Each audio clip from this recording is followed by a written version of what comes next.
La Sociedad Española de Radiodifusión presenta... Ser... ¡Viva la radio! Podcast. Siempre. Estás escuchando el Abierto de Hoy por Hoy. Cada día analizamos las noticias más relevantes de la actualidad, las claves políticas, económicas y sociales, con las voces de los protagonistas y los distintos puntos de vista de nuestros tertulianos. Tiempo para el análisis, tiempo para el abierto en esta mañana de miércoles, mañana intensa de información con todo lo que ha pasado en las últimas horas con el conflicto en Oriente Próximo. Vamos a estar en todos los puntos donde hay noticia a partir de ahora. Primero saludar a los analistas que se sientan con nosotros en este abierto. Nacho Corredor, ¿qué tal? Muy buenos días. Buenos días, buen día. Elena Pisonero, muy buenos días. ¿Qué tal? Buenos días. Y desde Radio Sevilla, Javier Aroca, buenos días. Hola, buenos días. Vamos con las últimas novedades, con lo último que sabemos de la situación, porque después del ataque de Irán ayer, el más importante que ha lanzado contra Israel en los últimos años, la pregunta que sobrevuela toda la situación y lo que está pasando, y la pregunta que nos estamos haciendo desde primera hora de la mañana es ¿qué será lo próximo? ¿Y ahora qué? Pablo Morán, hola de nuevo. Hola de nuevo, Ángeles. Pablo, fueron unos 180 misiles balísticos. No está claro cuántos han alcanzado su objetivo, pero lo que sí ha querido establecer el gobierno iraní esta noche es un freno, que ese ataque era solo una respuesta a otro previo de Israel y que no quiere, dice de momento Irán, que no quiere ir más allá. Sí, pero parece que Israel pues ya lo tiene decidido. Obviamente, desde luego que habrá una respuesta. Netanyahu ya despejaba anoche cualquier duda al respecto, después de advertir a Irán de que había cometido un grave error y que pagarán por ello. La gran incógnita, obviamente, Ángeles, es saber cuándo, cómo y contra qué será esa respuesta de Israel. Y como se adelantaba a las 8 en punto, hay una hipótesis que parece estar ganando fuerza en las últimas horas, y es que ese ataque va a ser un ataque directo contra la economía iraní, no contra intereses militares de Irán, sino contra la economía iraní. Y esa economía, en medio de las sanciones internacionales que se han venido imponiendo a Irán en los últimos años, pues subsiste fundamentalmente gracias a la industria petrolera. Ya nos está explicando Javier Ruiz a lo largo de la mañana el peso internacional que tiene Irán como productor. El caso es que la web estadounidense Axios informa a esta hora, citando fuentes oficiales, que Israel va a lanzar en los próximos días una represalia significativa y que entre esos objetivos están las refinerías dentro de Irán y otros puntos estratégicos relacionados con esa industria. Otra hipótesis que no se descarta es que el objetivo puedan ser enclaves relacionados con el programa nuclear iraní. Ya en abril, cuando Irán atacó a Israel por primera vez, la respuesta alcanzó Isfahán, el corazón de ese programa nuclear. No afectó al complejo nuclear en sí, pero desde luego que fue toda una declaración de intenciones. Todas son opciones, Ángeles. Israel ya sugirió ayer que quiere sorprender y que van a decidir el momento de su respuesta. Si eso sucede, Teherán avisa de que no se van a quedar con los brazos cruzados. Insisten en que no quieren guerra, pero advierten de que si hay respuesta destruirán infraestructuras de Israel. En fin, una escalada de amenazas cruzadas después de esa inédita e impactante lluvia de misiles de ayer de Irán sobre las ciudades de Israel. Pablo, seguimos pendientes de cualquier novedad, como estos días. Aquí me quedo hasta ahora. Vamos a hacer una cosa, que nos vamos a ir a uno de esos puntos calientes, que es Jerusalén. Ahí está la periodista Nuria Garrido. Nuria, buenos días. ¿Qué tal? Buenos días. Nuria, antes que nada, ¿cómo amanece Jerusalén esta mañana? Pues la verdad es que nadie diría ahora mismo desde aquí, desde Jerusalén, que ayer hubo aquí un ataque masivo, porque la normalidad se instaló de una forma muy rápida una vez concluyó el ataque, ¿no? El ejército ya dio permiso a la ciudadanía para que saliera de los refugios y, por lo tanto, desde aquí se respira, Ángeles, absoluta tranquilidad, como la que tenéis ahora mismo en Madrid o Barcelona. Decíamos y nos contaba Pablo Morán que es muy difícil saber, porque hay una total opacidad sobre qué objetivos hubieran podido alcanzar los bombardeos de ayer, los misiles y los drones lanzados desde Irán. ¿Se sabe algo desde allí? ¿Qué objetivos han podido ser alcanzados? Por la parte de Israel hay muy poca información. Ellos lo que han hecho, sobre todo el ejército y el gobierno israelí, es sacar pecho de que ayer el sistema de defensa básicamente logró interceptar la mayoría de los misiles, pero lo cierto es que ayer sí que hubo impactos en el norte de Tel Aviv y en otros puntos, y esa es la única información que hay a estas horas. No hay víctimas ni heridos, sí que hay algunos daños, se ven muchos vídeos que hay en redes sociales, sobre todo, como te decía, en el norte de Tel Aviv, pero el gobierno israelí todavía no ha dado un informe detallado sobre lo que ocurrió ayer, ¿no? Han sacado pecho de que interceptaron estos misiles, y siempre estudia muy bien, ¿no? Qué información quiere dar y qué información quiere subrayar. ¿Cómo se vivió desde Jerusalén, Nuria, anoche el ataque? Pues fue una especie de shock, porque Jerusalén es la ciudad santa y nadie espera que aquí, que se escucharan explosiones, ¿no? Alrededor de las 7:30 de la tarde empezaron a sonar las alarmas y después llegaron muchas explosiones, algunas de ellas bastante impactantes, y se veía desde el cielo la llegada de esos misiles y cómo los estaban interceptando. Pero lo más curioso, Ángel, fue que en las calles de Jerusalén, en algunos puntos, algunos ciudadanos estaban grabando el momento y no se escondían en los refugios, porque desde aquí confían mucho en el sistema de defensa, e incluso celebraban las intercepciones, ¿no? Es un poco el surrealismo que se vive desde aquí, desde Israel. Y especulábamos también con nuestro jefe de internacional, Nuria, sobre cómo sería esta respuesta de Israel. Se apunta sobre todo que los objetivos puedan ser objetivos económicos iraníes. ¿Se dice algo más desde allí de cuál puede ser la respuesta? Sí, los medios israelíes también apuntan a que quiere golpearle a la economía de Irán y dan por sentado de que Israel va a responder.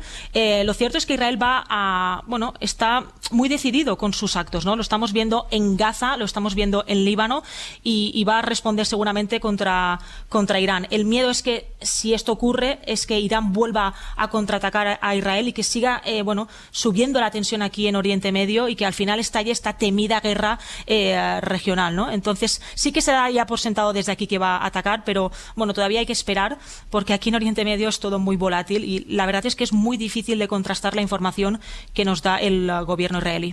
Pues Nuria, seguiremos pendientes también de tus informaciones. Muchísimas gracias. Un abrazo. Esto en Jerusalén, la ciudad más atacada ayer fue Tel Aviv, así que estamos en comunicación con Paco del Río, que es coordinador, Francisco del Río, que es coordinador del Instituto Cervantes de Tel Aviv. Francisco, ¿qué tal? Muy buenos días.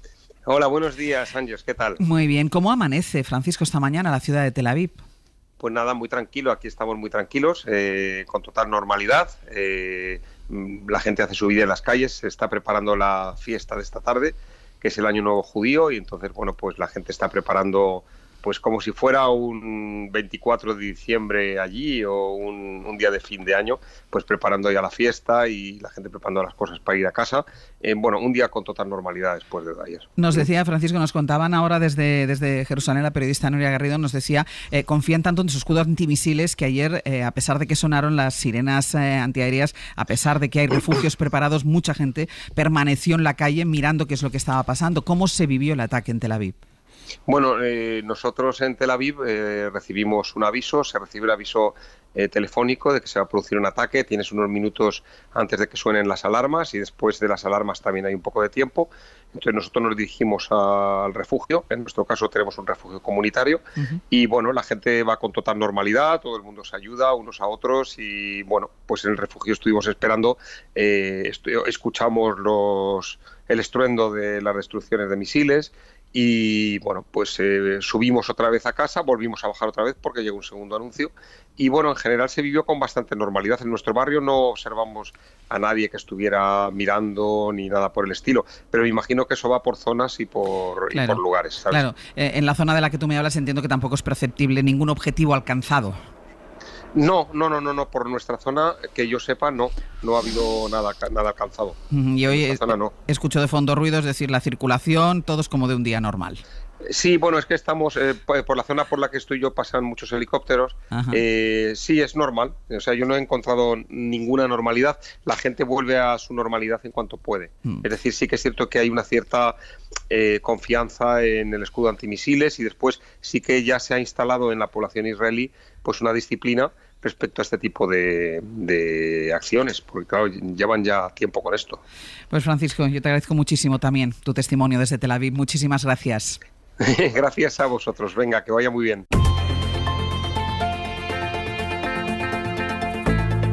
El Abierto, SER Podcast. En El Abierto, Nacho Corredor, Elena Pisonero y Javier Aroca. Enseguida nos vamos a Beirut, pero antes un primer análisis de quienes me acompañan esta mañana en El Abierto con esa pregunta, después de esta escalada, de esta respuesta de Irán con este bombardeo de anoche sobre el cielo israelí. La pregunta que sobrevuela, desde que nos hemos puesto en marcha esta mañana, Aroca, es ¿qué puede pasar a partir de ahora? ¿Y ahora qué? Se habla de esta posible respuesta atacando solo intereses económicos de Irán, pero Irán ha contestado también diciendo depende de cómo sea el ataque de Israel, nosotros iremos a más. Es decir, una escalada que yo no sé dónde tiene el límite. Pues yo tampoco lo sé, pero sí sé una cosa, al menos tengo una percepción, ¿no?, de que la información es el olvido, porque ahora todos estamos muy preocupados y todo el mundo se ha pronunciado sobre el bombardeo sobre Tel Aviv, Sharon, Negev, Jerusalén, y inmediatamente nos hemos olvidado de que recién se ha bombardeado Damasco, Líbano, Beirut, Tartus en Siria, Yemen, Cisjordania, Gaza. O sea, una cosa mata a la otra, y lo que hay que analizar, en mi opinión, y reflexionar es sobre el alcance global de todo esto, ¿no? Estamos ante una situación que hace que el mundo no se mueva lo suficiente.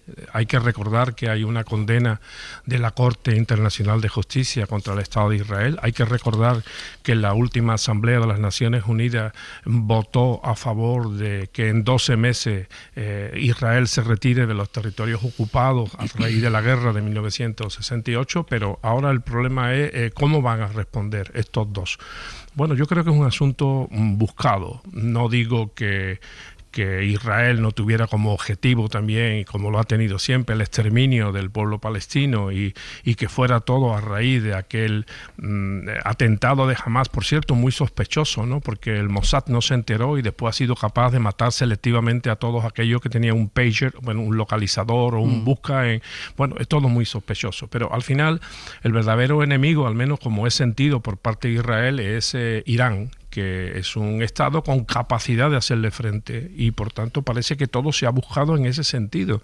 Y curiosamente, en un momento en donde se están produciendo, bueno, un gran debate sobre las elecciones norteamericanas. Yo creo que el asunto Israel no solamente es un problema que nos afecta a los mediterráneos y a los demócratas y a los que somos partidarios de la paz en todo el mundo, sino que tiene que ver mucho con la razón doméstica del poder en Estados Unidos y que es el poder en el mundo. Voy a dar un dato, no sé si lo ha dado ya Javier Ruiz, o incluso lo invito a que lo mire, porque en torno al 7 de octubre de hace prácticamente un año, el 8, el 9, las acciones de las empresas armamentísticas subieron en bolsa en torno a un 8%. A mí me gustaría saber cuánto han subido hoy. Lo hemos dado a las 7:30 de la mañana. Javier Ruiz ya ha dado los resultados ya en bolsa, tanto de las petroleras como de las pues empresas armamentísticas, como las dos grandes ganadoras de momento de este conflicto. Bueno, pues ese es uno de los datos, ¿no? Porque sale la lista de aquellos países que envían armas a Israel, aquellos que además le apoyan con toda su logística, y uno se queda estupefacto, ¿no? Ayer habréis escuchado todo a Joe Biden y también a un titubeante Jake Sullivan, el consejero de Seguridad Nacional de Estados Unidos, hablando de que Joe Biden había dado la orden al ejército, al Navy y Army de los Estados Unidos, de que, bueno, que ayuden a Israel. Pero, hombre, es que no lo están ayudando ya. Entonces, ¿qué hace la flota norteamericana en las costas de Israel y en las costas del Mar Rojo? Déjame, Roca, porque luego iremos a la reacción de Estados Unidos, y además vamos a hablar de lo que puede influir esto en la campaña y en las elecciones. Pero el dato que tú decías, que lo ha comentado Javier Ruiz a las 7 de la mañana, las principales empresas armamentísticas han ganado en las últimas 24 horas, todas juntas, más de 14.000 millones de dólares. Pues ese es el dato, querida. Pues ese es el dato. Pero en bolsa, ¿no? En bolsa, claro. Sí, en bolsa. Bueno, no es que lo hayan ganado, es que han valorado que van a obtener a futuro un crecimiento de sus ingresos. Bueno, pero... pero lo que quiero decir es que lo que se está dibujando, la lectura que se hace cuando alguien sube en bolsa, es que efectivamente va a tener mucha más actividad que la esperada hasta ayer. Y ese aumento en la expectativa viene efectivamente por una valoración, que los mercados y el dinero siempre es miedoso, de descontar ese escenario que es más probable de escalada del conflicto, ¿no? Que es lo que preguntabas al principio. Sí, pero que en cualquier caso está claro que estas empresas valen más hoy que ayer. Sí, pero efectivamente mañana, si hubiera una paz, pues caerían igual que el petróleo hasta ayer. Pero es que eso es una obviedad, o sea que la bolsa, perdón, Elena, la bolsa es un indicativo, pero evidentemente la ganancia de todas las empresas armamentísticas con este conflicto, y por cierto también con el de Ucrania, están siendo absolutamente geométricas. Elena, vamos con Elena. Distingamos el valor de las acciones de los beneficios. Vale, muy bien. Yo lo que digo es que el pueblo pone los muertos y el dinero se lo llevan las empresas armamentísticas. Es indudable. No, yo creo, planteaba Javier, y estoy de acuerdo, que hay un riesgo muy importante que es ser asimétrico o ser sesgado en un conflicto que al final, si lo que queremos es realmente, como yo al menos quiero, una mayor estabilidad, cuando no hablar de paz es mejor tener una visión global e intentar buscar de qué manera podemos buscar o tender puentes en algo que parece que claramente va en la línea contraria, ¿no?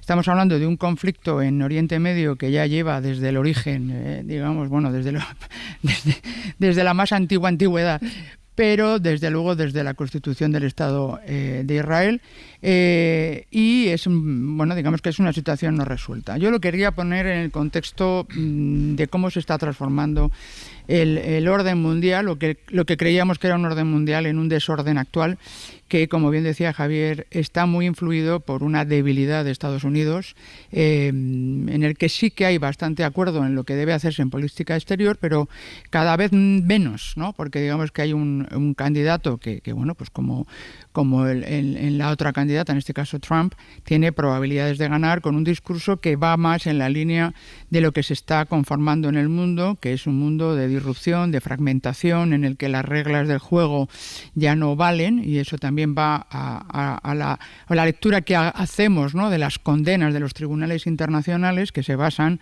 en unas reglas y unos acuerdos entre países que no son los que imperan en este momento.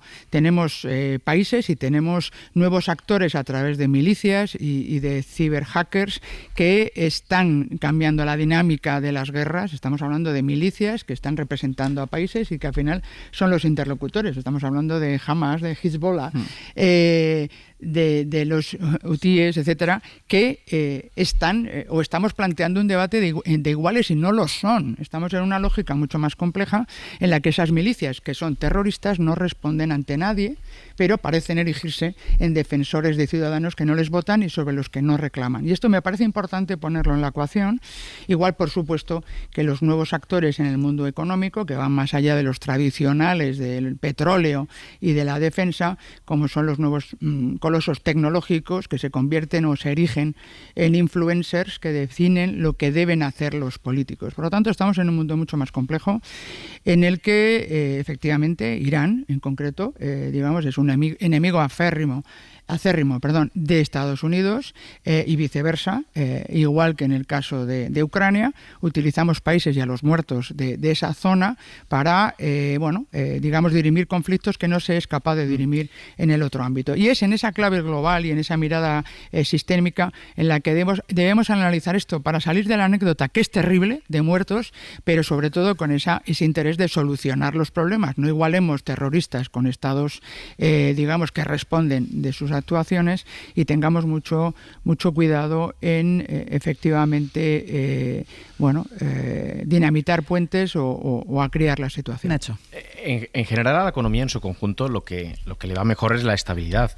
Y es verdad que en el conflicto hay quien obtiene un beneficio espurio económico, pero en su conjunto al sistema económico lo que le va bien es la certidumbre. Y lo que está pasando hoy en Ucrania o en Oriente Medio, salvo para los malos, no le va bien en su conjunto a nuestra economía, igual que si finalmente hubiera un tercer foco, que es el que los analistas internacionales creen que es más determinante para la inestabilidad global, que sería una invasión de China en Taiwán, a la economía en su conjunto no le iría bien. Eso no quiere decir que efectivamente hay que leer la prensa internacional y cada una de sus páginas como el reflejo de lo que va a ser y es la política local de mañana, porque no solo estamos hablando, cuando hablamos de esta situación, de una vulneración de derechos humanos en terceros países, sino que habla de nosotros, del mundo que viene, de nuestro mundo, del mundo que queremos y de lo que nos pasa y de lo que va a pasar en nuestro día a día. La realidad es que, efectivamente, como decía Javier Aroca, hay quien quiere exterminar Gaza. La realidad también es que en Oriente Medio hay quien quisiera que no existiera Israel. Por eso tiene mucho valor, y en este conflicto lo ha tenido especialmente, cada una de las páginas del periódico Haaretz, que es un periódico israelí y sionista, que esta mañana, después de lo que ha pasado en las últimas horas, abría su editorial preguntándose: ¿hacia dónde se dirige Israel cuando el único horizonte que ofrecen sus líderes es la guerra? Israel se dirige hacia una guerra regional mientras el mundo sigue preguntándose: ¿qué quiere? El Estado de Israel se encuentra en medio del periodo más difícil de su historia, bajo un liderazgo imprudente, y acaba diciendo que cuando el único horizonte que ofrecen los líderes de Israel es la guerra, solo podemos esperar que el próximo año seamos bendecidos con un profundo cambio en el liderazgo y una nueva visión para el país, que este año y sus problemas terminen pronto. Hablabais de la relación que tenía todo lo que estaba ocurriendo en los últimos días con Estados Unidos, y también hace un rato Mouin Rabbani, que es uno de los analistas de referencia de este conflicto, justamente explicaba el por qué, ahora y para qué. Y señala: Israel ha arrasado en todo Oriente Medio bajo la premisa de que Washington no impondrá restricciones a su conducta durante la campaña electoral. Irán parece haberlo entendido y calculado que la aversión de Estados Unidos a las bolsas de cadáveres durante la recta final de la campaña le da libertad para disuadir a Israel. Israel actuará ahora para asegurar una mayor escalada, demostrar que la suposición de Irán es errónea y, de paso, dar a Trump un impulso electoral muy necesario. Por su parte, Biden y Harris se apresurarán a entrar en una situación sin salida. La campaña electoral de hoy de Estados Unidos explica lo que está haciendo Netanyahu y explica también la reacción de Irán. Dejadme, ahora iremos a Estados Unidos para ver cuáles han sido las reacciones ahí y la incidencia que puede tener esto que está pasando tanto en la campaña electoral como en las elecciones, tanto por lo que respecta a quién pueda ganar esas elecciones como a lo que pueda hacer Israel, dependiendo de quién gane esas elecciones. Pero primero, dejadme que vaya a otro de estos puntos calientes, que en este caso es el Líbano, porque antes de ese ataque de misiles de Irán sobre Israel, la operación que concentraba la atención de todo el mundo era esa incursión terrestre en la frontera entre Israel y el Líbano, de las tropas israelíes en Líbano. Se han cumplido poco más de 24 horas de su inicio, así que nos vamos a volver en directo hasta Beirut. Ahí está la enviada especial de la SER, Mariela Rubio. Buenos días. ¿Qué tal? Buenos días.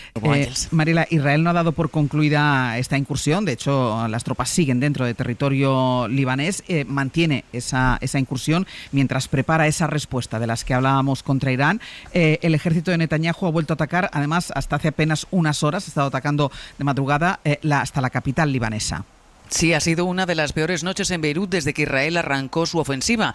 Ayer por la tarde los suburbios del sur de la capital estallaban de júbilo al conocer la respuesta de Irán sobre territorio israelí. Todo el mundo estaba pegado a la televisión, y es que estos suburbios chiíes habían sido duramente castigados durante toda la jornada por el fuego de Israel. Así que estos se llenaban de gritos y disparos al aire.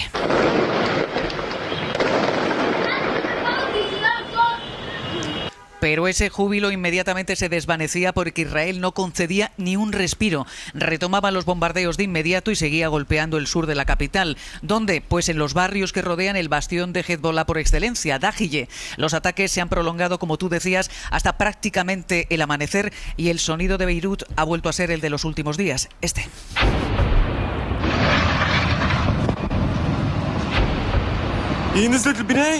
Beirut Centro ha amanecido con una bruma oscura porque se percibía en el resto de las explosiones y un fortísimo olor a combustión, a goma quemada.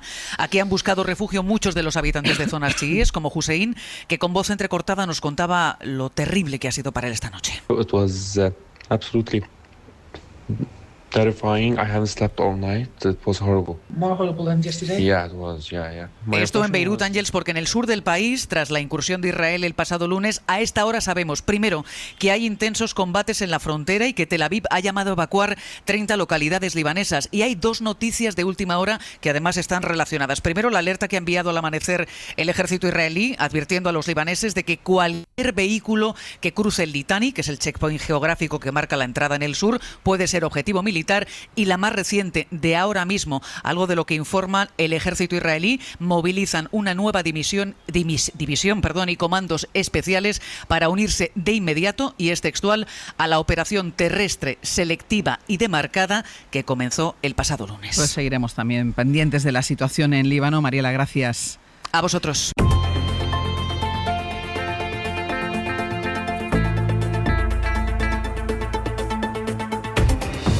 En el abierto, Nacho Corredor, Elena Pisonero y Javier Aroca. Continuamos con la situación en Oriente Próximo. Estamos hablando de cada límite que ha ido saltando en los últimos meses, cada línea roja, porque Israel las ha ido empujando, y para eso ha sido clave, imprescindible, el apoyo de Estados Unidos. Algo salía ya en la tertulia en los minutos anteriores, y el contexto electoral en el que se encuentra ese país, en el que se encuentra Estados Unidos. Así que vamos ahora hasta Washington. Corresponsal Sara Canals, buenos días. Buenos días, Ángels. Sara, ayer el ejército de Estados Unidos participó activamente en la defensa de Israel contra esos misiles de los que hablábamos, y horas después el presidente Biden ha querido dejar muy claro que sigue al lado de Netanyahu, pero con un presidente a punto de salir de la Casa Blanca, claro, también importa saber lo que dicen los dos candidatos a sucederle.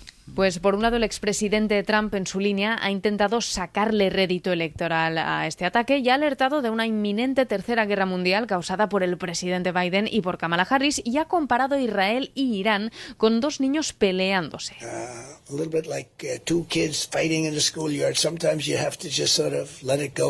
Ha dicho que a veces hay que dejarles en paz y que este conflicto es fruto de la falta de respeto que hay en el mundo hacia Estados Unidos, prometiendo mano dura si regresa a la Casa Blanca. Kamala Harris, por su parte, ha estado todo el día gestionando y evaluando la situación junto a Joe Biden. I condemn this attack unequivocally. Ha condenado el ataque de Irán, ha dicho que tiene los ojos bien abiertos y que es muy consciente de que Teherán es una fuerza desestabilizante, y ha asegurado también su apoyo firme a Israel. Y más allá de los candidatos en Washington, hoy aquí predomina la preocupación, se habla de una escalada de tensión significativa y se están evaluando las posibles represalias contra Irán, algo que aún no está claro y que Estados Unidos asegura que está analizando en conversaciones profundas con sus socios israelíes. Sara, gracias. A vosotros. Bayo, nos contabas en el tiempo de la prensa esos primeros análisis que avisan de cómo puede llegar a influir de manera muy importante la tensión en Oriente Próximo en las elecciones de Estados Unidos. Sí, especialmente un artículo publicado hoy en el Financial Times por parte de su jefe de internacional, de Gideon Richman. Dice que cada vez que hay presidenciales en Estados Unidos se especula sobre una posible sorpresa de octubre, ese evento inesperado que da un vuelco a la contienda en su recta final. Recordemos la campaña de 2008, cuando la quiebra financiera de Lehman Brothers disparó las opciones de victoria de Barack Obama, o el escándalo de los emails de Hillary Clinton, que en 2016 la dejó sin victoria frente a Donald Trump. Bueno, pues es precisamente el expresidente y candidato republicano quien, según el analista del Financial Times, se beneficiaría más de una guerra generalizada en Oriente Medio, que actuaría como ese factor desestabilizador de los comicios. Gideon Richman recuerda que Netanyahu lleva meses desoyendo los llamados de la Casa Blanca a limitar su respuesta en Gaza, a mostrar contención y a no abrir un nuevo frente en Líbano. El primer ministro hebreo ha cruzado esas líneas rojas porque sabe que desafiar a Biden apenas supone un riesgo, dado que Washington no puede negarse de facto a respaldar a Israel ante sus enemigos. Es cierto que Kamala Harris, escribe Gideon Richman, ha coqueteado con la idea de adoptar una línea más dura con Netanyahu, pero también lo es que no puede correr el riesgo de parecer blanda con Irán, menos aún a un mes de las elecciones. Una paradoja que encaja perfectamente con la narrativa de Donald Trump. Al expresidente le gusta afirmar que el mundo vivía en paz durante su mandato, pero que la debilidad de la administración Biden ha provocado guerras en Ucrania y en Oriente Medio, además de la catastrófica retirada de Afganistán. Conflictos a los que Trump promete poner fin rápidamente si llega a la Casa Blanca. Un escenario hoy probable, según la mayoría de las encuestas en Estados Unidos, que, ojo, aún no han tenido tiempo de registrar el efecto del ataque iraní sobre la intención de voto de sus ciudadanos. Conclusión, dice Richman, Israel e Irán acaban de dar la sorpresa de octubre y Donald Trump se frota las manos porque podría ser el principal beneficiario. José Antonio Gurpegui es catedrático de Estudios Norteamericanos y director del Instituto Franklin y además un experto en procesos electorales de Estados Unidos. José Antonio, ¿qué tal? Muy buenos días. Hola, Ángel, muy buenos días. ¿Hasta qué punto puede cambiar la intención de voto en Estados Unidos una guerra a medio mundo de distancia? Bueno, normalmente la política internacional no ha tenido un reflejo muy directo en las elecciones norteamericanas. Tradicionalmente ha sido así. Lo que ocurre es que los acontecimientos de estas elecciones, de este año del 2024, están siendo tan atípico en todos los sentidos, están siendo un proceso electoral o una campaña electoral o unos meses preelectorales tan alocados, si me permites la expresión, que incluso la política exterior, y en este caso más que Ucrania, diría yo, sobre todo los acontecimientos que están ocurriendo en Israel, Líbano, ahora Irán también, pues pueden influir muy, muy poderosamente.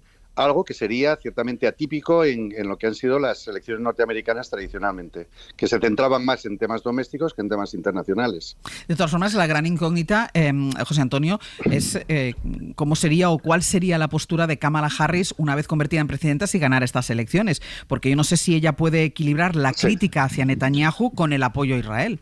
Sí, yo estaba escribiendo ayer para el el artículo que hacemos en el Instituto Franklin, Diálogo Atlántico, está escribiendo el artículo y la teoría en cierta forma que defiendo es que efectivamente, como se decía en la información de entrada, Netanyahu ha hecho oídos sordos continuamente a todas las peticiones, no sé si incluso decir en algunos casos estas súplicas de Biden o del secretario de Estado en sus viajes a Israel, sobre todo con el tema anterior de Gaza, es decir, ha hecho oídos sordos totalmente. Pero yo creo que este tipo ya de reacciones de abrir tantos frentes e incluso ya esta guerra abierta, que podemos hablar de guerra abierta con Irán, si no estuviéramos en proceso electoral, pues tal vez no hubiera ocurrido. ¿Por qué? Porque nos encontramos en este momento en una especie de interregno en que todavía no tenemos César, no tenemos rey ni emperador, y no se sabe muy bien además quién será. Joe Biden, en ese tema, como he dicho, Netanyahu le ha hecho oídos sordos. Ninguno de los dos candidatos, el apoyo de Donald Trump lo tiene, por supuesto, y Kamala Harris, como muy bien se ha dicho también, Kamala Harris no se va a atrever a oponerse directamente a Israel, sobre todo, o en este caso, habiendo sido atacada. Y claro, el panorama que se le plantea a Netanyahu ante una eventual victoria de Kamala Harris sería mucho más difícil y mucho más complicado para ese tipo de política exterior o para esa posibilidad de saltarse las líneas rojas que lo ha tenido ahora con Biden o lo tendría con Donald Trump si fuera el vencedor. Es decir, me estás diciendo que Netanyahu acelera sus planes o pone en marcha toda esta escalada aprovechando el momento en Estados Unidos. Efectivamente, eso es. Pues, José ese Antonio, es mi análisis, claro, ese es mi análisis, por supuesto. De todas formas, hay una cosa que nos recordaba ahora el editorial del Financial Times que nos decía Bayo, que Trump dice que si gana él resolverá las guerras de Ucrania y Oriente Medio nada más llegar a la Casa Blanca. ¿Tú tienes alguna idea de cómo ¿tú tienes idea de cómo va a hacerlo, Gurpegui? Pues no sé, igual tiene alguna vara, porque además lo dice que lo hace en 24 horas, tampoco es que vaya a tardar mucho, como la emigración, ¿no? O sea, se calculaba el otro día que costaría unos 500.000 millones de dólares expulsar a todos los emigrantes, no me gusta decir sin papeles, alegales, o que no han entrado de forma regular, ¿no? En Estados Unidos, que eso obviamente resulta imposible. Pues José Antonio Gurpegui. Pero son las cosas que dice Donald Trump. Muchísimas gracias por acompañarnos. Estaremos mucho en contacto en lo que queda de mes hasta el mes de noviembre. Todos los años volveremos a vernos. Seguiremos en la noche electoral. Seguiremos hablando. Hasta luego. Adiós, un abrazo. Hasta luego. Hasta luego. Decías Elena, que es así, es decir, que Netanyahu no sé si acelera planes o abre la guerra al límite a la que le ha abierto, aprovechando el momento que hay en Estados Unidos. Es lo que comentaba antes de aprovechar un momento de debilidad en el que además hay otros frentes que distraen la escena internacional, en algo que yo estaba, según escuchaba, en este contexto que os dibujaba de fragmentación y de negociación frente a las reglas. Israel está siguiendo, para provocar un poco, el esquema de Rusia, ¿no? Invade que algo queda, yo dejaría como titular, porque si luego vamos a negociar, prefiero aprovechar ese momento en el que todo el mundo te pide que pares, sí, pero espérate que yo voy a ampliar mi capacidad para una futura y eventual, esperemos, negociación, porque ahí lo que prima en este momento, y voy al tema de la rough hour que dijo ayer Trump. Es decir, si quiero, con una hora violentos, pegas un par y ya verás como la gente luego, las 24 horas del conflicto, son líderes fuertes, autoritarios, que parecen demostrar que en este mundo en el que tenemos tanto pánico a todo, hay alguien que está al mando. Y esto es lo que creo que ha acelerado los planes y también en parte en Rusia y la propia Ucrania en ese planteamiento de acelerar, porque puede ocurrir ese escenario en el que venga Trump y decida una negociación, cosa que no es tan obvia si siguieran los demócratas en el poder. Aroca. Creo que Trump sí tiene un arma muy poderosa si decide utilizarla. Y reciente la visita de Zelensky a Estados Unidos, algo se pudo contemplar sobre todo en el semblante de Zelensky, cuando dijo Trump, bueno, este señor es un gran negociador, y no sé también si dijo un gran jugador a las loterías, de lo segundo no me acuerdo bien, dice porque cada vez que viene aquí se lleva 60.000 millones, no se dijo una cifra bestial, ¿no? Es decir, en el momento que Estados Unidos le retirase las ayudas ingentes de toda naturaleza, no solamente armamentística, a los contendientes, evidentemente estas guerras, si no acaban, pues estarían en trance de acabar. Yo sigo pensando, lo he dicho muchas veces, que todo el conflicto bélico, militar, ideológico de Oriente Medio, del Levante, Israel fundamentalmente, y de Ucrania son guerras picarias de Estados Unidos. Pero diré dos cosas. Primero, no estoy de acuerdo, al menos en parte, con lo que ha dicho el señor Gurpegui en nombre o representando como parte del Instituto Franklin, porque sí que interviene en los conflictos internacionales, en las reelecciones y en las elecciones. De hecho, hay un caso muy singular y además muy importante, porque Richard Nixon ganó el segundo mandato gracias precisamente a su buen comportamiento en la terminación de la guerra de Vietnam, cosa que no habían conseguido los demócratas, que tienen, la verdad, una carta de servicio en materias bélicas, a pesar de autodenominarse progresistas, que más vale que olvidasen, como está ocurriendo actualmente con el señor Joe Biden. Y por cierto, hablando de lo que interviene y no interviene, ayer, salvo que yo no me haya despistado, que no lo descarto porque muchas veces me despisto, cuando habló Jake Sullivan desde el atril de la Casa Blanca, no mencionó ni una sola vez el apellido Netanyahu. Solamente dijo, cuando se refería a Israel, dijo, estamos hablando con los israelíes o estamos hablando con el ejército, con el FDA. O sea, nunca, en ningún momento mencionó la palabra Netanyahu. Yo a eso le doy importancia. Y una última cosa. Hombre, cada uno tiene su corazón y su sentido y su razón en algún sitio. Yo no voy a impugnar a los demás, simplemente relato, ¿no? Y decía Elena Pisonero, situando el problema en el remoto que ella se refería, no sé si se refería a la Biblia o no sé a qué, pero vamos a ver. Israel se crea en 1948. Por cierto, con resoluciones de las Naciones Unidas por ahí tiradas por el suelo. Hay muchísimas, se pueden pisotear si quiere, porque pueden tapizar perfectamente el suelo de la ilustrada y la presumida Occidente democrático. Está todo tapizado de resoluciones de las Naciones Unidas sin cumplir. Bueno, 1948. Hezbollah se creó en 1982 y Hamas se creó en 1987. No voy a justificar su nacimiento, ni siquiera su estrategia, eso lo dejaré para otro día. Pero hombre, no todo surgió al mismo tiempo y por las mismas razones. Y por cierto, Al-Qaeda y Daesh, dos organizaciones también consideradas terroristas, fueron creadas por Estados Unidos. Luego, por tanto, en el mapa, vuelvo a decir, hay que tener una idea integral, y de derecho y de respeto a los derechos internacionales. Yo estoy muy contento porque por fin al Partido Socialista, me refiero a la parte socialista del gobierno, le escuché ayer, junto con el consabido y manido respeto al derecho internacional humanitario, por fin decir también respeto al derecho internacional, porque antes del derecho internacional incluso está al derecho internacional humanitario está el derecho internacional.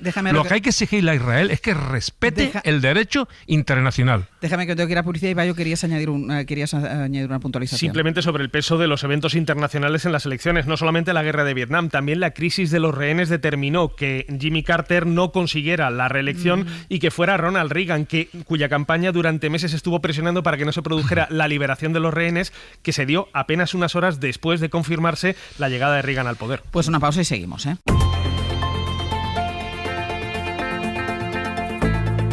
El Abierto. Ser Podcast. En El Abierto, Nacho Corredor, Elena Pisonero y Javier Aroca. Vamos a cerrar ya el asunto de la guerra en Oriente Próximo con la reacción en Estados Unidos, que nos quedaba pendiente, así que nos vamos a Bruselas. Corresponsal comunitario Enrique García Pozo, buenos días. Hola, ¿qué tal? Buenos días. Estábamos pendientes también de la reacción de la Unión Europea. El responsable de Exteriores, Josep Borrell, es quien acostumbra a elevar la voz, lo viene haciendo desde el inicio de la ofensiva de Israel sobre la Franja de Gaza, aunque ayer los 27 fueron incapaces de fijar una postura común. Sí, la falta de unanimidad en torno a cómo condenar los ataques al Líbano ha evidenciado las diferentes posturas que existen en la Unión Europea sobre Israel, que suele dar como resultado comunicados con fórmulas genéricas o fórmulas de condena más vagas, o en este caso, la imposibilidad de una declaración conjunta. Esta vez ha sido el rechazo de República Checa la que ha bloqueado un comunicado conjunto, una posición común de los 27 que pedía, a iniciativa de Josep Borrell, el alto al fuego y la condena de las víctimas civiles. Posiciones declaraciones que ha tenido que firmar en solitario en un comunicado el jefe de la diplomacia comunitaria. Es algo que ya ha ocurrido más veces, que no es nuevo, ya hemos visto sobre todo sobre la guerra de Ucrania, ¿no? Con Borrell firmando un documento sin el respaldo de los 27 por la falta de unanimidad, fundamentalmente por el bloqueo de Hungría a las condenas a Rusia. Anoche Borrell publicaba un segundo comunicado a última hora condenando los ataques sobre el territorio israelí, donde hablaba del peligroso ciclo de ataques y represalias con la amenaza de alimentar una escalada regional incontrolable. Enrique, gracias. A vosotros. Pues insisto, cerramos aquí ya el capítulo de las novedades y también del análisis de la situación en Oriente Próximo, manteniendo las líneas abiertas con todos los puntos donde puede producirse algún tipo de noticia. Aquí vamos a estar pendientes. Quiero entrar ya, porque nos queda ya solo media hora de abierto, y quiero entrar ya en cuestiones domésticas por un par de polémicas políticas que hay sobre la mesa, y una de ellas es la decisión, el anuncio del Senado de acoger una cumbre antiabortista que organiza una plataforma de extrema derecha. Mariola Lourido, buenos días. Buenos días, Ángeles. Va a ser en diciembre y no solo llama la atención el contenido o quienes dirigen esa plataforma, con dirigentes ultras o con el exministro Mayor Oreja entre ellos, sino también el proceso por el cual el Senado ha llegado a aparecer como entidad colaboradora de esta cumbre. Lo aceptó la mesa del Senado, y atención, que lo aceptó por unanimidad, con los votos a favor tanto del Partido Popular como del Partido Socialista. Pero es que dice el Partido Socialista, Manuela, que ellos no se leyeron la propuesta y claro, ahora intentan que se suspenda este acto. Sí, vaya error que ahora trata de corregir el PSOE, que reconoce que no se leyó efectivamente toda la documentación con los asuntos que se iban a aprobar en la reunión de la mesa del Senado del pasado 17 de julio. Entre ellos, la cesión del antiguo Salón de Plenos de la Cámara a la Red Política por Valores para celebrar en diciembre esa cumbre transatlántica por la libertad y la cultura de la vida. Nadie puso objeciones, ni el PP, por supuesto, pero tampoco el PSOE, el otro grupo que está en la mesa. Y no lo hizo por puro desconocimiento sobre esa red que aglutina a colectivos internacionales de extrema derecha contra el aborto. La cumbre y la red está liderada por José Antonio Cast, es el político ultra chileno pinochetista y que piensa del aborto. Lo que vamos a escuchar fue su intervención cuando se aprobó en Chile la ley que despenaliza el aborto en algunos supuestos. Lo escuchamos. Van a aprobar una ley que faculta el asesinato de niños inocentes, niños chilenos que no tienen una voz que los defienda, que aquí se está matando a un inocente. Es una sociedad que entiende la diferencia entre lo bueno y lo malo. Entiende que se va a matar a un inocente en el vientre materno, se le va a torturar, se le va a envenenar, se le van a amputar sus miembros sin piedad. El PSOE dice que esta cumbre no se puede celebrar en el Senado porque compromete gravemente la reputación y la imagen de neutralidad de la Cámara Alta. Ayer presentó un recurso de amparo en el que exige al presidente, a Pedro Rollán, del PP, que suspenda el acto. Aseguran que se sienten engañados por el PP, que se la han colado, que hubo mala fe, y le piden a Feijóo que la desautorice. El que habla es Alfonso Gil, que es el portavoz adjunto del Grupo Socialista. Estos señores vienen aquí de la mano del Partido Popular. Y el Partido Popular, cuando hace las cosas, las hace de la mano de su presidente, que es el señor Feijóo. Y por lo tanto, el señor Feijóo tiene micrófonos suficientes como para decir que él no apoya esto. Y si no, pues estará dándole, cómo no, un altavoz a la ultraderecha y al trumpismo más duro. En la página web de Política por Valores, que también apoya leyes del latido del corazón, señalan que la cumbre tiene que marcar un punto de inflexión para frenar la tendencia de hacer pasar el aborto como un derecho, y señalan que las anteriores cumbres, porque la de diciembre está en Madrid, es la sexta, las celebraron en la sede de la ONU, el Parlamento Europeo o el Capitolio de Colombia.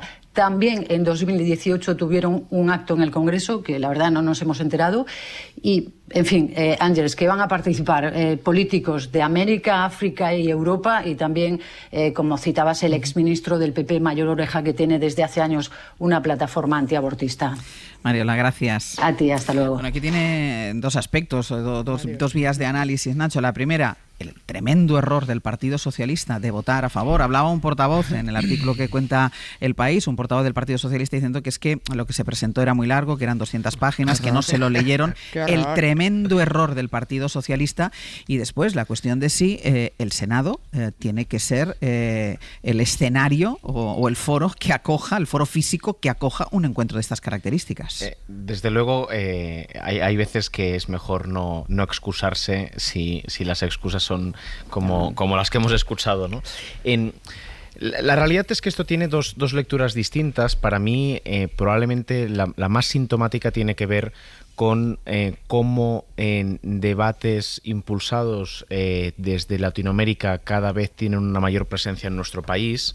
Eso creo que tiene una lectura política muy relevante, porque hoy Latinoamérica es claramente ya un factor de la política local y por tanto también algunas de las políticas públicas que impulsan algunos de sus gobiernos. La política latinoamericana es política local, y es política local porque es política sobre todo madrileña, que es donde tiene más peso e incluso demográfico aquellos que impulsan estos debates desde Latinoamérica. Y luego está la otra derivada, que se pueden hacer dos lecturas. Contáis vosotros mismos que se había hecho en el Congreso algo similar. Sí, porque había pasado desapercibido. Eso dicen. Porque la realidad es que los parlamentos acogen todas las semanas actos de empresas, de asociaciones de muy diversa naturaleza. Y la realidad es que probablemente está muy interiorizada la solicitud de participar en un parlamento como un trámite prácticamente, necesario, pero como hemos visto justamente con las excusas que se han dado, que no requiere normalmente de una valoración. Y probablemente es bueno que a raíz de esto que ha llamado la atención de la opinión pública, esas solicitudes se valoren con algo más de interés, ¿no? Porque ¿por qué motivo se hace una solicitud a un parlamento para hacer un acto público? Para institucionalizar lo que tú representas. Claro.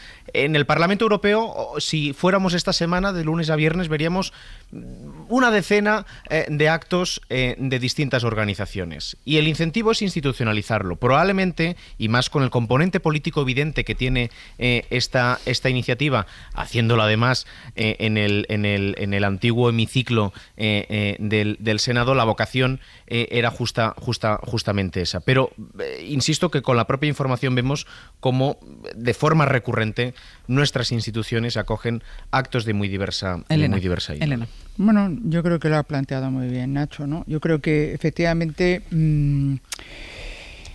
lo de la institucionalización, yo tengo mis dudas de que efectivamente el Senado o el Congreso o cualquier institución sirva de palacio de congresos, si es para institucionalizarlo, porque a mí me parecería bien si lo que propugnas o promueves es un debate abierto, pero si solo vas a defender una posición que está blindada, me parece que no sé yo si es lo adecuado, pero como tú bien dices, desde luego hay que leerse las cosas antes de opinar. Sin duda. Eso, vamos, yo que estoy en Consejo de Administración respondo de lo que voto y mi problema es no habérmelo leído, pero desde luego no echar la culpa a Feijóo de todos los males o los errores propios, que parece ser una línea fundamental en nuestra línea de opinión en este país, y que a lo mejor nos lleva al otro tema, ¿no? Descalificar propuestas que no te has leído. Pues hombre, yo creo que eso democráticamente debilita el debate y alimenta esa polarización. Yo, además, en el tema del aborto, que no lo hemos mencionado por mérito propio, me parece que es un tema terrible, que yo desde luego como mujer me niego a aceptar nuevamente que haya quien decida sobre lo que hago yo con mi vida y que anteponga el derecho de otras personas al mío propio y a mi propia dignidad. Y en eso es que no voy a dejar la oportunidad de reiterarlo, porque me parece terrible. Y aunque lo defienda antiguos compañeros, me da igual. Me parece que es terrible que se sigan haciendo ese tipo de declaraciones que representan el máximo desprecio a la mujer. Aroca. Bueno, yo cargo una parte muy importante de la responsabilidad de lo que está ocurriendo en el Grupo Socialista en el Senado, porque tendrán que explicar a qué se dedican. Si es que van todos detrás de la misma pelota o cada uno tiene una posición en el campo, o es que sí tienen que crear una especie de servicio de comité de alerta para detectar las influencias y las injerencias y las intromisiones cada día más importantes de las políticas de extrema derecha. Si el PSOE, que es el partido que goza de la mayoría del apoyo progresista en este país, no es capaz de detectar ese tipo de cosas, pues yo creo que las explicaciones que están dando son insuficientes. Yo creo que estas cosas hay que asumirlas con responsabilidad y con exigencia de responsabilidades, por cierto. Con respecto a lo que decís, que claro, el hábil enemigo de la democracia y del diálogo y del entendimiento, pues aprovecha todos los resquicios, y habláis de institucionalización, digo como estrategia de ellos, ¿no? De los parlamentos, en este caso del Senado. Yo creo que eso es verdad. Pero si el Senado responde de la manera que responde, y no me vale con las generalizaciones de que ocurra en otras cámaras, ni con la trivialización de las instituciones, lo que está haciendo el Partido Popular es deteriorando gravísimamente las instituciones democráticas de este país, permitiendo que en el Senado ocurran estas cosas. Porque luego pasa otras cosas. El PP, ¿qué quiere decir? Que sigue estando en contra de la ley del aborto, que sigue estando en contra de lo que dijo el Tribunal Constitucional, que lo digan y que asuman, por ejemplo, la crítica constructiva y positiva, creo yo, que acaba de hacer Elena Pisonero. Que lo hagan y que lo digan. Digo, miren ustedes, a nosotros nos importa un pepino la ley y nos importa un pepino lo que diga el Constitucional. Nosotros vamos a seguir urdiendo y colaborando con empresas y con organizaciones antiabortistas para esto y para lo otro. Bueno, y por último, decía Nacho, la influencia cada día mayor de la extrema derecha, claro, con un sistema de acogida que no es precisamente para negritos ni moritos, sino un sistema de acogida que está residenciado fundamentalmente en Madrid, que se ha convertido, no es nuevo, en el gran parque temático de la extrema derecha hispanoamericana, que ha encontrado junto con Miami un lugar ideal para desarrollarse, y que se desarrollan esto y se desarrollan otras cosas. Elena. No, una cuña. Es verdad, y me parece que ese elemento es muy importante, el que ha mencionado Nacho y que tú subrayas, de la importancia de América Latina en la política española, porque es verdad que está viniendo muchas personas, pero quiero romper una lanza nuevamente por aquellas personas que están cuidando a nuestros mayores y que vienen de América Latina. Entonces, digamos que no es solo exclusivo, pero quiero decir, creo que ninguno de los dos se refiriera precisamente pero a que la estos. inmigración que está viniendo, porque si no volvemos a demonizar determinada gente que viene, viene para muchas cosas, y es verdad que hay una entrada muy importante con mucho dinero y mucha influencia en Madrid, pero también es verdad que viene gente que también puede tener ideas conservadoras y que es clase media incluso baja. Pero no nos estamos refiriendo, ojo con la sociología. No nos estamos refiriendo a eso, y precisamente, pero yo por si acaso lo digo. Precisamente en el barrio de Salamanca, por hablar metafóricamente de un barrio, que podía hablar de otro, ¿no? Pero se me ocurre, en el barrio de Salamanca no creo que haya muchos de sus habitantes residentes precisamente ayudando a nuestros mayores. De trabajadores sí que debe haber. Trabajadores muchísimo. Pero trabajadores no. chachas. Nacho y cierra este asunto. Que lo que explica el peso de la política latinoamericana en la política local española, la política nacional, no es el movimiento migratorio, sino es la entrada de capital latinoamericano, que es algo distinto. Tú hoy, justamente, en el barrio de Salamanca, en una de sus principales arterias, calle Príncipe Vergara, vas a alguno de sus hoteles por las tardes y hay un desfile permanente de expresidentes de Latinoamérica. Y eso no son los movimientos a los que probablemente te referías, ¿no? Una última cosa sobre la política doméstica, porque entre la actualidad del día también está la proposición que ayer presentó el PP para elaborar una ley de conciliación. Guillermo Lerma, buenos días. Hola de nuevo, Ángels. Ya explicamos en su momento, cuando anunció la intención de presentar esta ley, que el Partido Popular había recurrido incluso ante el Constitucional las medidas de conciliación, los permisos de paternidad exactamente propuestos por el Partido Socialista. Entonces, lo que vamos a hacer, Guillermo, si te parece, es detenernos, ahora que se detecta en el Partido Popular esta preocupación por la agenda social, en el contenido de su propuesta, en la novedad que puede aportar la propuesta del Partido Popular. Y claro, ¿en qué se parece lo que ayer propuso el Partido Popular y lo que ha propuesto en otras ocasiones el Partido Socialista, o que ya está en vigor, y en qué se diferencia?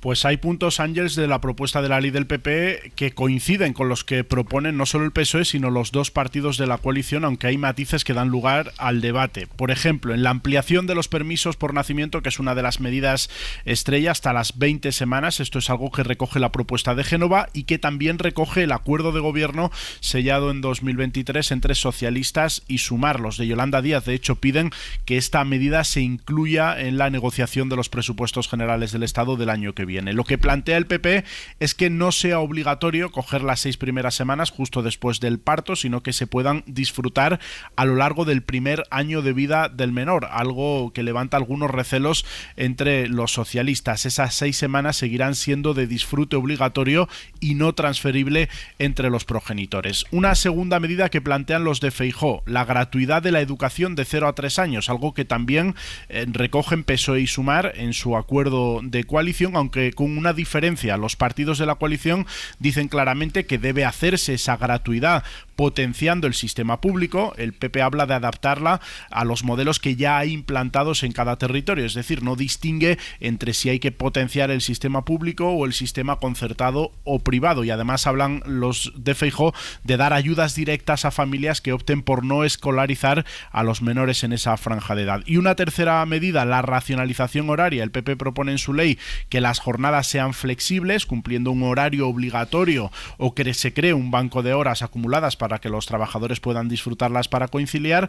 La coalición también apuesta por medidas en esta dirección, aunque los populares incluyen sobre todo incentivos fiscales a las empresas que se sumen a este tipo de medidas. El PP, que en las últimas horas ha tenido un debate intenso sobre si estas medidas son de izquierdas o de derechas, ha levantado, digamos, ampollas entre el ala dura del partido. Decía ayer Miguel Tellado que estas medidas de conciliación no son bandera de ningún partido. Las políticas de conciliación y las políticas de acceso a la vivienda no son banderas de la izquierda. Lo siento, pero no. Lo siento, pero no. Entre la izquierda, sin embargo, el PSOE dice que el PP no es creíble en esta materia. Sacan a colación, por ejemplo, las medidas que han adoptado en algunas comunidades autónomas en contra de la conciliación de la vida laboral y familiar. En Sumar, sin embargo, dicen que bienvenido el PP a este debate. Nos hablan de la jornada laboral. Y fíjese, la propuesta que plantean es concretamente concentrarla en 4 días. En materia de políticas sociales, el Partido Popular y el señor Feijóo, credibilidad cero. Consideramos que esto significa que el Partido Popular ha asumido por fin, le ha costado un año, que hay legislatura para rato. Le recuerdan al PP, Ángels, los partidos de izquierdas. Le recuerdan, Ángels, al PP los partidos de izquierda que en 2019 no solo votó en contra de la ampliación de permisos, sino que recurrieron la medida ante el Tribunal Constitucional. Guille, gracias. Hasta luego. Esto es así, el Constitucional lo tumbó, pero ellos recurrieron ante el Constitucional la ampliación del permiso de paternidad. Nacho, que levantabas la mano, solo hemos empezado a contarlo y tú ya estabas levantando la mano. No, porque este debate me parece fascinante, no tanto por las implicaciones que tiene y el contraste de distintos modelos de política pública, sino sobre todo por lo que explica, es decir, de qué es síntoma que hoy esté esto en la agenda. Y porque efectivamente poner perspectiva ayuda a entender dónde estamos. Hace 12 meses la agenda pública giraba en torno al hundimiento de España. España iba a desaparecer, España se hundía, el Estado de Derecho desaparecía. Y hoy el debate público está condicionado por parte de los principales partidos por lo que tiene que ver con la conciliación, la corresponsabilidad, con la vivienda. Con lo cual la evolución en 12 meses lo que muestra es que efectivamente se ha superado una etapa. Y eso es muy relevante. Que hoy no estemos hablando, vamos, si hoy España estuviera en una dictadura, el Partido Popular no estaría hablando de conciliación familiar, estaría hablando del fin de la existencia de la nación española. Y no estamos hablando de eso. Y eso es un síntoma que yo creo que conviene poner sobre la mesa. Pero luego hay otra derivada que tiene que ver con, y en Estados Unidos se está viviendo este debate en estos momentos, la campaña de Kamala Harris gira en torno al concepto de libertad, freedom, que era un concepto que la izquierda hasta la llegada de Reagan a la presidencia de los Estados Unidos había abanderado. También tradicionalmente la derecha, la democracia cristiana, había estado asociada durante muchas décadas, hasta que el neoliberalismo y probablemente Reagan y Thatcher también tengan algo que ver con eso. La democracia cristiana y la derecha tenían la bandera de la protección social. Y en las últimas décadas parece que eso se había invertido, ¿no? La protección social era una bandera exclusiva de la izquierda y la libertad era una bandera exclusiva de la derecha. Que eso esté en competición en estos momentos también es un buen síntoma. Que hoy en Estados Unidos Kamala Harris, digamos, la visión más progresista del país, lo haga en torno al concepto de libertad, que aquí parece que es bandera exclusiva, concretamente del Partido Popular y además del Partido Popular de la Comunidad de Madrid, creo que es un buen síntoma de muchas cosas. Y si esto debe servir para que en el campo de la derecha la democracia cristiana tenga la capacidad de volver a tener poder a la hora de desarrollar políticas públicas, creo que también es un buen síntoma, porque el neoliberalismo no solo ha sido malo en términos globales, sino que también ha provocado que la derecha de buena parte del mundo haya olvidado unos valores que daban sentido a una forma de entender. Elena. Está muy bien, porque Nacho es más joven que la ministra Alegría y que Rejón, que parece que se han olvidado de esa historia que nos ha recordado, porque la familia ha sido un concepto tradicional de partidos de derecha y conservadores que de alguna manera el socialismo intentó arrebatar con políticas más específicas. Y bueno, yo creo que el planteamiento que está haciendo el PP efectivamente, bueno, no sé si porque considera que esto va para largo, sino que desde luego está atendiendo a una reclamación que hemos hecho también desde aquí, Ángels, de que muestre una alternativa, que haga propuestas en las que lo que está intentando exhibir es que, en este caso el PP, Javier, te tengo que corregir, sí que es la mayoría social de este país, puesto que tiene más votos que el Partido Socialista, y está intentando plantear acuerdos que vayan a ese centro, a esa CDU española a la que hablaba o se refería Nacho, buscando acuerdos transversales y no extremos y polarizantes, porque es desde ese centro desde el que se construyen políticas perdurables y bien asentadas, no solo por un partido que consigue sumar un 51%, sino con una mayoría social que trasciende tu propio votante. Pero muy importante decir, oye, vamos a ver si efectivamente no cometemos el error del Senado y no descalifiquemos las propuestas sin leerlas, porque eso desde luego empobrece el debate, que creo que es la lectura buena de todo esto. Si haces una propuesta que se puede debatir y se puede analizar, bienvenida sea. Es claramente un debate más cercano a las personas, estoy de acuerdo, Nacho, pero eso no inutiliza. Lo que pasa es que nos olvidamos de lo que no nos interesa. El debate del Estado, a mí me parece que hay elementos críticos muy importantes, pero suena muy lejano, muy abstracto, y ya nos interesa que la gente se olvide. Vámonos a cosas más concretas, pero todo cuenta. Yo creo que en la política es ser capaz de tener esa visión de conjunto estructural sobre lo que realmente importa y desde luego no estar desapegado de lo que a la gente le aprieta, que es la familia, la vivienda pero y las cosas una cosa, concretas. ¿qué es lo que lleva al Partido Popular a recurrir la ampliación del permiso de paternidad al Tribunal Constitucional pues no y unos años después a plantearlo como una cuestión? Pues a lo mejor están evolucionando, Ángels, no lo sé. Yo creo que lo importante es ser capaz de hacer una política real y no de postureo y decir, oye, estos son los problemas reales. Yo a lo mejor en mis convicciones puedo ser más extremo y lo estamos viendo. O sea, dentro del PP, igual que dentro del PSOE, hay pulsiones pero extremas. reconoce, Elena, que llama la atención que de golpe han visto la luz. Bueno, pues oye, que la vean.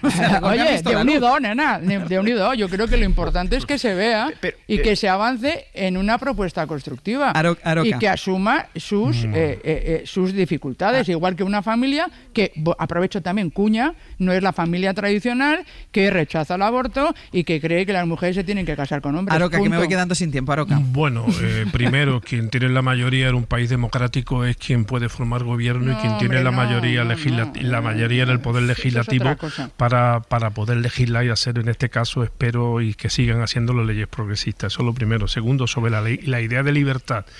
Yo no me sumo al análisis de Nacho, porque yo creo que la izquierda no tiene que comprarle a la derecha su idea de libertad, que es más cercana con el nihilismo y con una idea popular libertaria, que por cierto nada que tiene que ver con la rica tradición libertaria española admirada en muchas partes del planeta y lamentablemente hoy prácticamente desaparecida.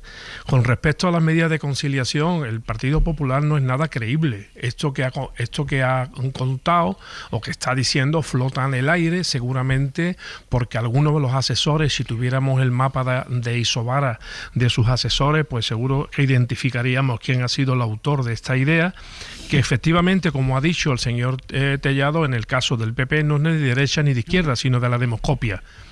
Es decir, aquí el PP no está funcionando por nada de eso, sino está porque sabe perfectamente lo que quiere la gente.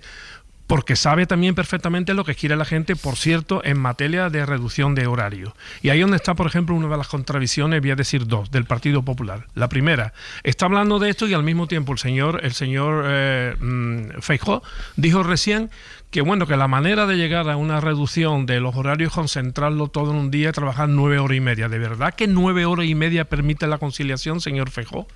Explíquenoslo usted. Porque a ver si es que usted nunca ha llevado una casa para adelante, aparte, o no la ha llevado usted porque no ha querido, como ser presidente del gobierno. Y por último, hombre, citar a los gobiernos populares de las distintas comunidades autónomas cuando el gobierno de Andalucía está devolviendo dinero precisamente al Estado por no poner en marcha políticas que precisamente ayudarían a la conciliación de las madres y de los padres trabajadores, en este caso de Andalucía.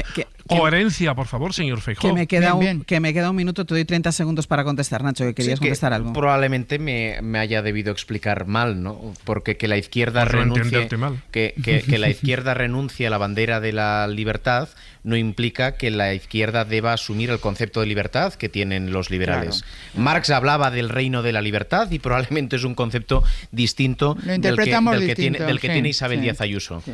Pues lo dejo aquí, que está aquí Íñigo Sastre otra vez. Pues Ángels, Randstad Research, el Centro de Estudios y Análisis sobre el Mercado de Trabajo y los Recursos Humanos, nos ofrece ahora la ampliación de los datos del paro. Conoce toda la actualidad del mercado laboral en randstadresearch.es. Pues vamos con esa ampliación de los datos del paro, porque el paro subió en septiembre en 3.000 personas y el número de trabajadores creció, casi 9.000 afiliados más, la peor marca en 5 años. Estefanía. Sí, es un dato que no veíamos desde el año 2019, antes de la pandemia. Aún así, el total de cotizantes roza los 21.200.000. Es un dato tibio, pero hay que tener en cuenta que estamos en la segunda mitad del año y a partir de aquí el mercado laboral comienza a echar el freno.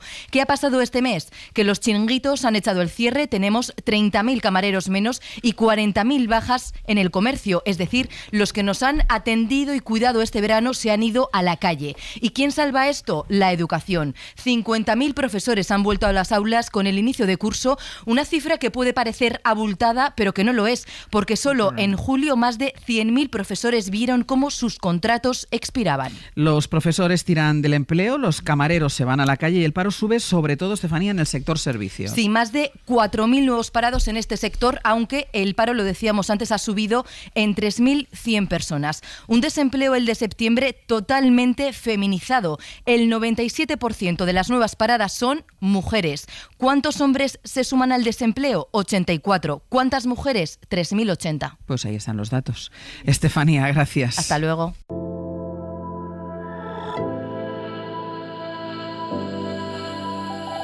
De sus manos una enredadera, de sus manos una enredadera, de sus manos una enredadera, hasta me dolió la primavera. Vamos a ir terminando ya el abierto, el debate de la publicidad absurdo.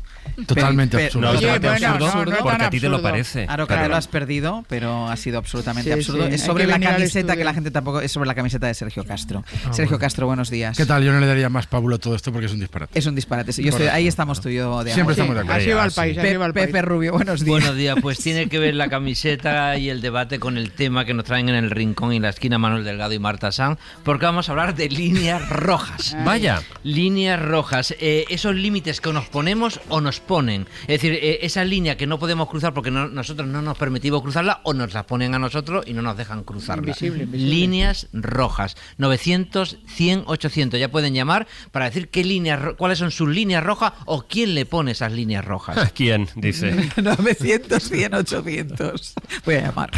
900, 100, 800. Llama. ¿Qué más? Y en biografías no autorizadas con Roberto Villar, un personaje que os va a encantar. Una línea roja. Porque es otra línea roja de la actualidad y es Javier Milei. Viva la libertad, carajo. Ahí está. Ahí estamos. Después, en el pretérito pluscuamperfecto, vamos a viajar a una fecha, el 26 de marzo de 2001, cuando en Ponferrada ha dado la rueda de prensa una concejal de Hacienda y de Comercio presentando su dimisión y acusando al alcalde de acosarla a su vez laboral y sexualmente.